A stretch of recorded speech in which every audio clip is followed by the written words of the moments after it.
Miguel Amaya has the big swing as the Cubs win another series, this time from Detroit.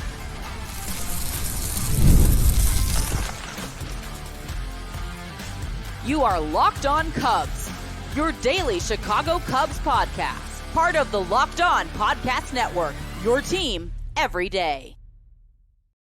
You are Locked On Cubs, part of the Locked On Podcast Network, your team every day, alongside Sam Olber. I'm Matt Cozy. Sam and I are lifelong fans, taking our passion into discussion with you on all things Cubs. Thank you for being part of the show and making Locked On Cubs your first listen today. The best way you can help us grow the show is to listen every day, like the video, and comment anything below. And today's episode is presented by our great partner at Supply House. SupplyHouse.com is the reliable way to get parts fast. Shop for your next plumbing, HVAC, or electrical job and get fast shipping from coast to coast at SupplyHouse.com. Well, we're wrapping up another week here on the show. Thank you whenever and wherever you may be listening.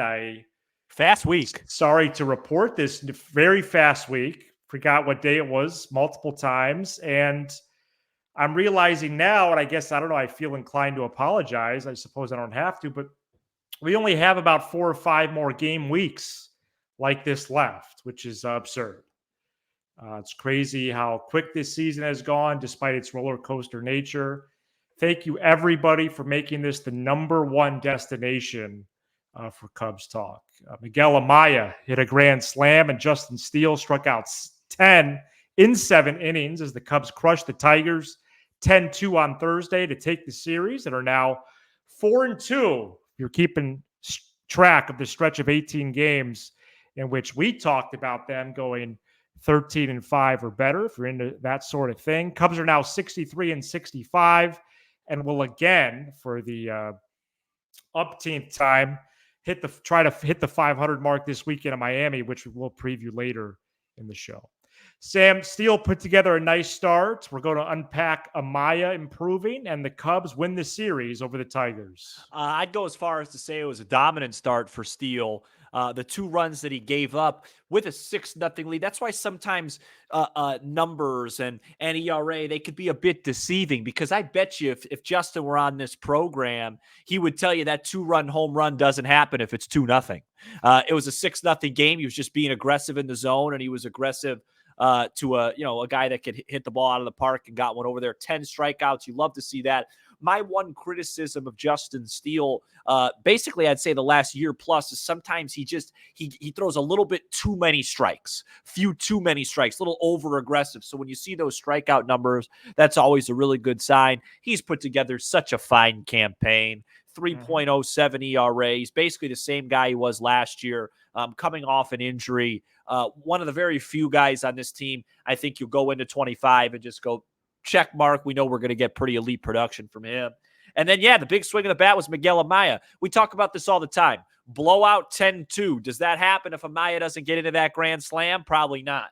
Bases loaded, 1 out. PCA strikes out. Amaya comes in, first pitch, inside pitch, a little off the plate, barrels it. For a 4-run home run. Those are usually, when you get those, you win baseball games, and then the Cubs poured it on from there. Like you kind of said, like in a vacuum, 2 out of 3, very good. Where the Cubs are at right now, you need sweeps. Yeah. But Detroit's not a bad baseball team. They're the best team. I agree with that. They're the best team you'll play during this stretch. Green can hit, Carpenter can hit. They got a couple young guys. This Keith guy can hit. You didn't have to face Scooble. So, right. Nice job. Nice series win. I like that Council got Neely back on the mound again today. Yeah. Just to see a 0 get his confidence up, because that could shake you up your first appearance, giving up that many runs. But overall, really kind of dominant win, and you head to Miami hoping to win 3. Yeah, that was a nice touch with Neely there finishing the game. Ethan Roberts was in there as well. He's so sparingly used at this point. The other thing with Steele, Sam, that makes sense given just how high of a percentage he does throwing strikes. But this is another start where he puts up a goose egg in the walk column. Oh yeah, which is nice. He didn't labor in this one like he did a couple starts ago, and now in 21 starts, his ERA is down to 3.07, and since June of 2022, just right before we took over this program. He really just took off, and aside from a start here and there, he really has not slowed down at all. If you think about it, he had that rocky start after the injury. Those few starts where he was giving up the home run balls. He's only given up 10 home runs on the season, and he doesn't walk people. He basically is giving up. And how homers were in that start against Pittsburgh? Right. He exactly. A lot of them. I think three. I think he had 2 starts against Pittsburgh where he gave up half of them. I think so 5 of the 10. He basically gives up a home run every 12 innings and walks a guy every 4. If you do that, you're probably going to be successful. The only guy that really the recipe for that would be success is a guy that just gives up tons and tons of hits like Hendricks sometimes does. If you're walking a guy every 4 innings and you're giving up a homer every 12 innings and you have some sort of decent stuff, you're going to have success. We talked about that when we did can Steele be the same guy as he was last year when I did that video. It's like, if you keep people in the park and don't walk people, it's a pretty simple formula. All right, so I got just one more note here before we get the magnifying glass out on Amaya and Cubs catching situation for 25. I have a note too. Manager Craig Counsell was asked about Isaac Paredes before the game. Just kidding. This is my note. And then Paredes himself told reporters before the game that he, quote, feels lost, end quote. That's real. That's a real quote. Yep. He's hitting 141 now in 20 games in a Cubs uniform. 141. That's after today's game. Yep. And to put publicly that he feels lost means that it's worse. And this is a concern. And I would like to raise my panic level from 3 to 4.5, please. Well, I'm glad that this has been mentioned because I ultimately think Paredes is going to be fine. But when you've had now 2 consecutive months where you're hitting in the low ones, that's not normal. It's the same idea when the Cubs went 24-39.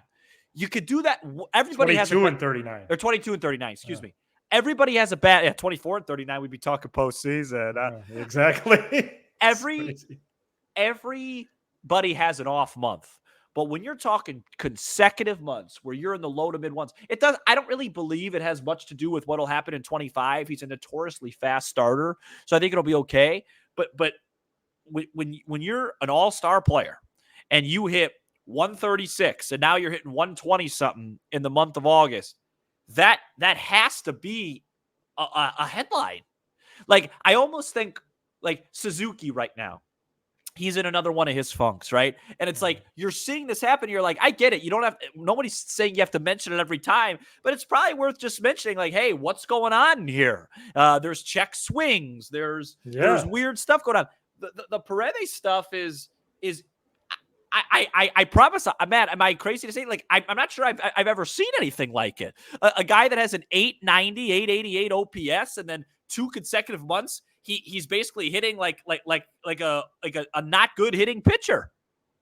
Yeah, and he's starting to strike out a bit more too. Yeah, so it's interesting. He takes strike 1 a lot. Like, I'm not like, oh, stop doing that, but I am if you show 60 games of bad performance. And please don't say like, oh, well, it's because of the trade. He was struggling way before that.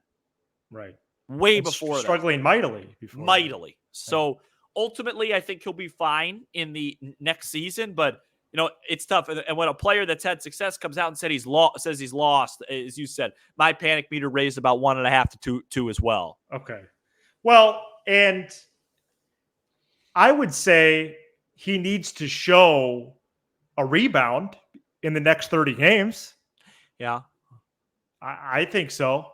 So you're saying he needs to show that, or else he might be fighting for a starting job? Is that what you're insinuating? I mean, the Cubs, who knows what Jed Hoyer could do? Because I think they have that pretty locked up. But right. I guess if he finishes the year at like 212 or something. Yeah, that's going to be something to review in the offseason. At the very least, he'd be on a short leash next year. Yeah, if he starts out struggling. So since July 7th, If you see me peeking in the right field, the corner, I'm just, Cubs are fighting for the Braves. We just that game's on. Just the Phillies are threatening against the Braves. That's all I'm doing. Just a little quick peek there. Go ahead. I hope the Phillies take the lead. Yeah. So since July 7, when Amaya changed up his swing, his leg kick, his approach, all those things, 27 games to Miguel Amaya's card here. Yeah. After today, he's hitting .299 with 3 homers and 4 doubles. And he really is improving. That's for sure. That's a fact. I don't know his place for 2025. I'm still leaning towards a number 2 catcher position. But he also might not be, and that would be great for the Cubs.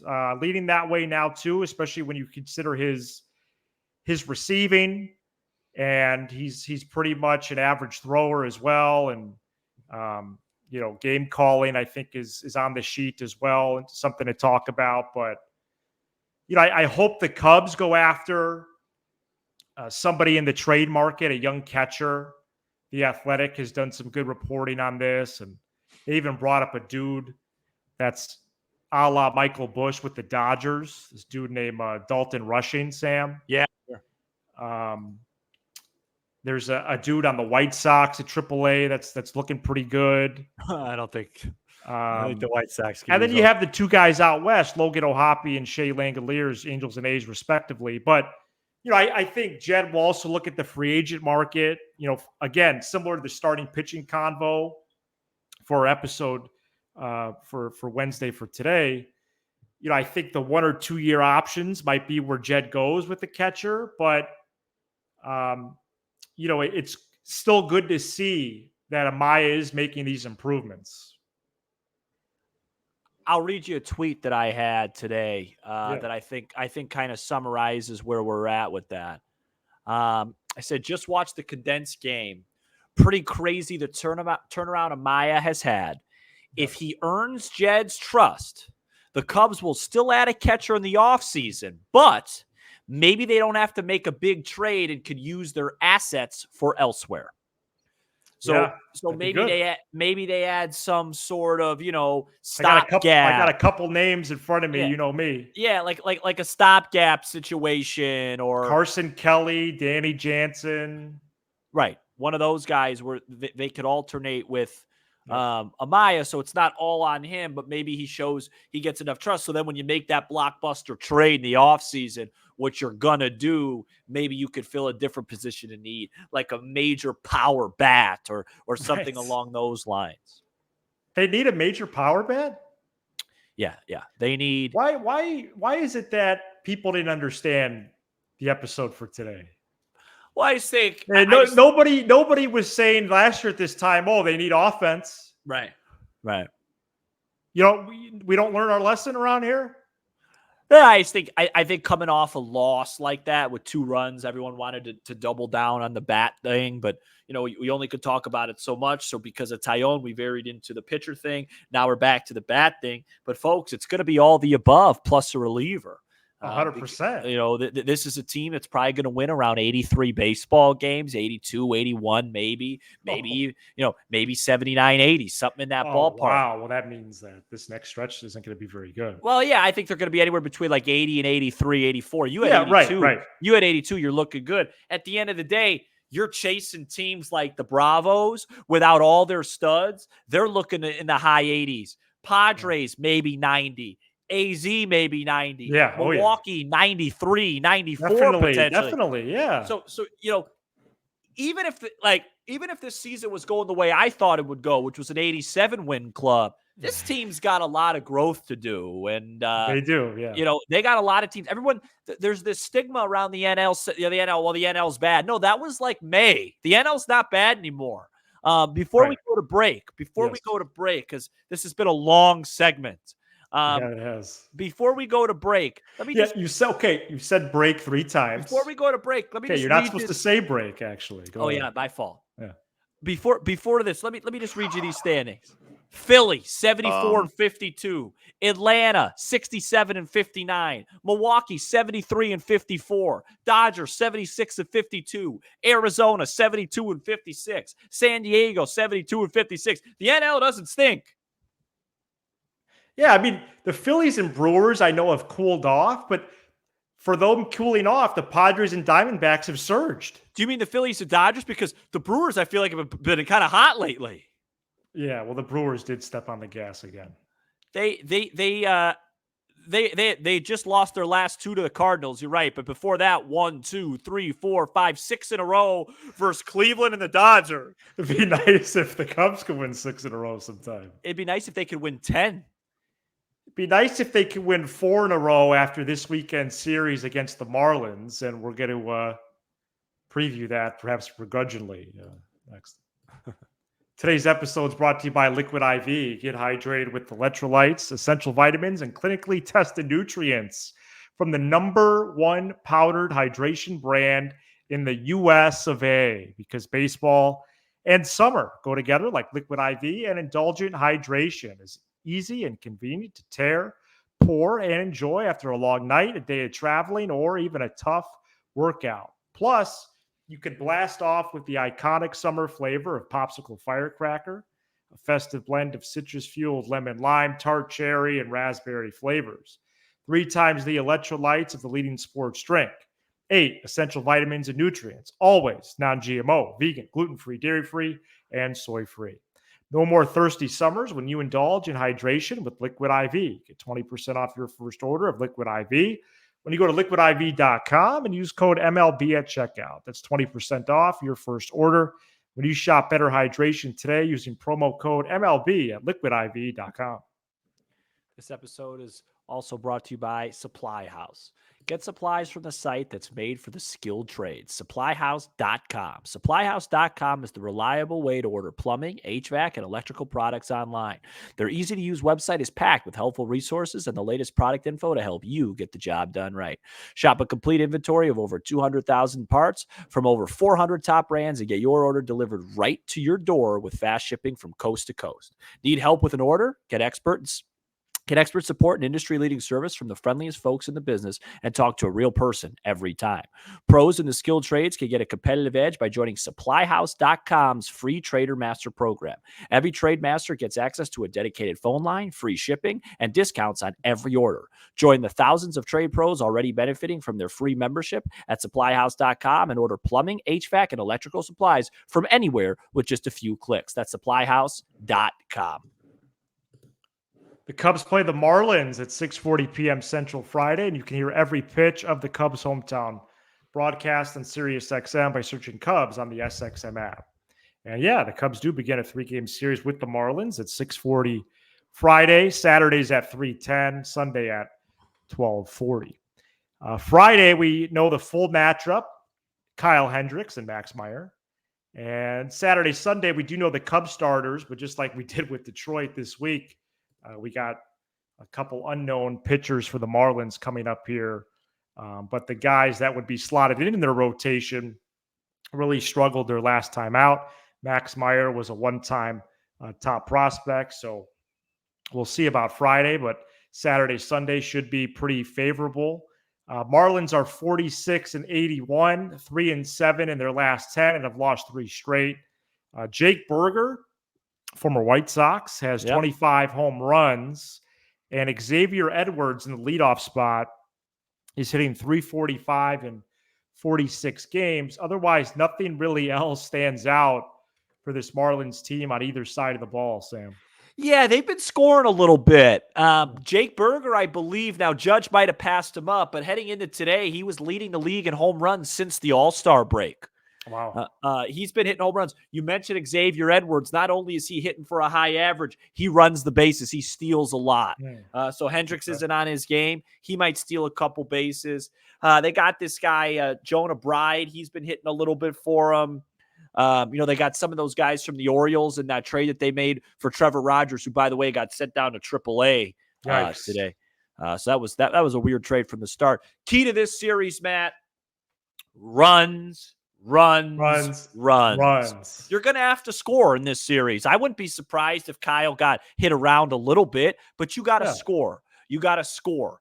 Cubs put up 10 runs on Thursday. It was great to see. Before that, they were in one of their funks where they weren't able to score. They need to score, 4 or 5 runs every game this series, give themselves a legit chance to win, because one of these games, I think the Marlins will score some a little bit. I watched them a little bit because I do have Mr. Edwards on my fantasy team in the postseason. They could score it a little bit. Now let me see if I'm even correct on this, but it just feels like they could score it a tad. Let's look. Their last game, they lost 10-8 to Arizona. Right. The first game of the series, they put up 6 runs against Arizona. And they had a couple wins. They beat Philly, and Philly scored 5-7 runs. They could score it a tad, but they're really, now that I'm looking at it, the Cubs should win this series and probably sweep. So, okay. You know what I mean? This is especially if they win Friday. Just don't do that. Don't make it like Max Meyer's going to be a tough guy. You know what I mean? I'm just playing the percentages. Well, they got a good guy that's supposed to pitch. I forget his name. That has decent numbers on Saturday. I'll tell you what his name is right now. He's really? I thought. I don't know if the Sunday projected starter did really bad last time. Then. Yeah, I'll tell you exactly who it is. I believe it's Qual. Yeah, that's not who I'm talking about. Okay. Is it Perlazo? Yeah. He's decent. I'll pull up his numbers right now. So his last outing went 5 1/3. He gave up 2 earned, but on the year he's got a 2.45. I mean, he's barely. Oh, well, I don't know what I was looking at though. I mean, he's only pitched 33 innings. I mean, it's not like he's pitched a lot, but he could pitch a little bit. I'm not, if we're losing sleep over Meyer, we need a hit. Right. No, I hear you. Score runs, sweep. I just want at least one more time to put the broom up. Well, I hope it's more than once. Well, if it's more than once, then things might get mighty interesting around here, but we need Philly to rally in this 9th inning. Coming up next, a surprising name that's emerged as a September call-up, or maybe not as surprising as you might think. Stay tuned. Today's episode is brought to you by our new partners at Tonal. For those of us who thrive on getting stuff done, including workouts, every minute counts. That's why you need Tonal, Tonal, the smart strength training system that takes the guesswork out of working out so you can make sure you're making the most of every rep. When life gets busy, fitting in a workout can be stressful. With Tonal, you can get efficient workouts personalized just for you and are available with the amount of time you have. Tonal is the world's smartest and most effective strength training system. It helps you get stronger. Powered by AI, Tonal learns with every rep so it can deliver workouts personalized just for you. Unlike traditional gym equipment, Tonal uses adaptive digital weight to advance your training techniques. And right now, Tonal is offering our listeners $200 off your purchase with promo code LOCKEDONMLB. That's Tonal.com, and use promo code LOCKEDONMLB for $200 off your purchase. Tonal.com, Tonal, promo code LOCKEDONMLB for $200 off. All right, well, hopefully the Phillies are rallying there as it's about 8:30 here Central Standard Time as we record.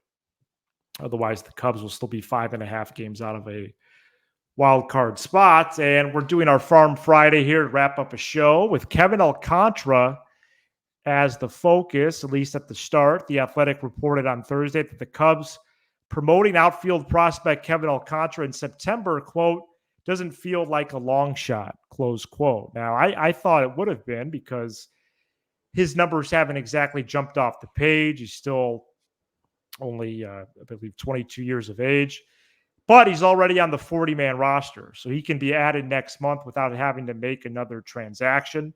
He is slashing 273, 345, 416 across AA and AAA this year. And remember, he got called up the same day as Matt Shaw and James Triantos. Concha's 12 games in now in Des Moines.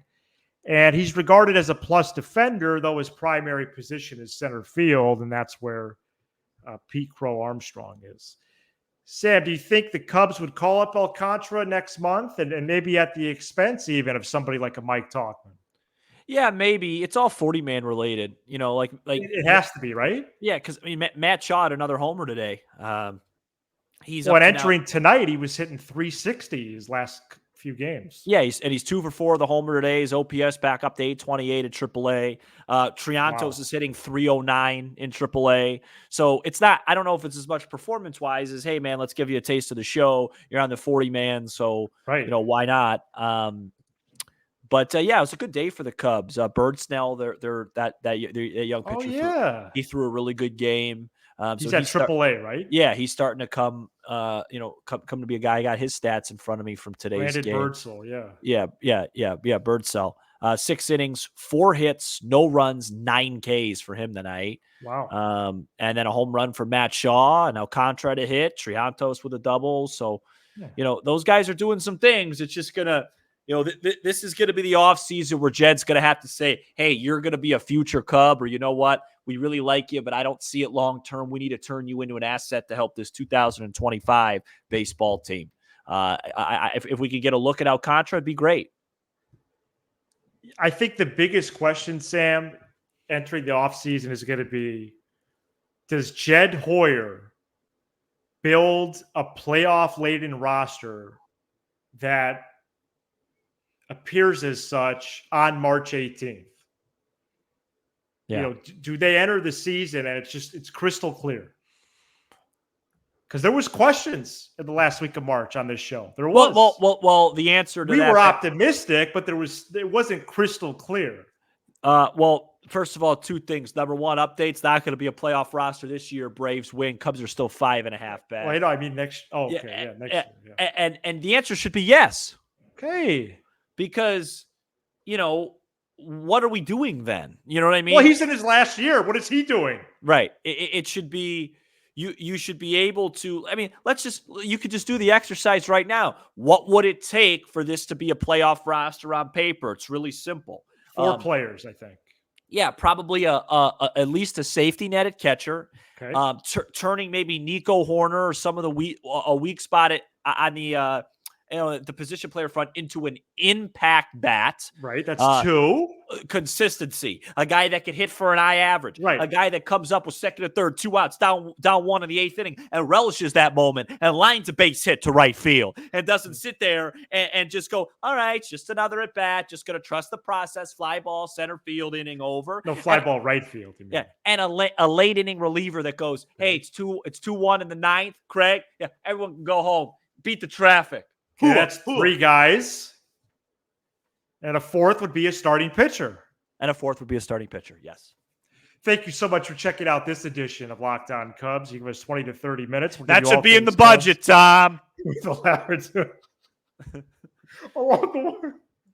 Please. Oh, I got to get the Ricketts drop where he said,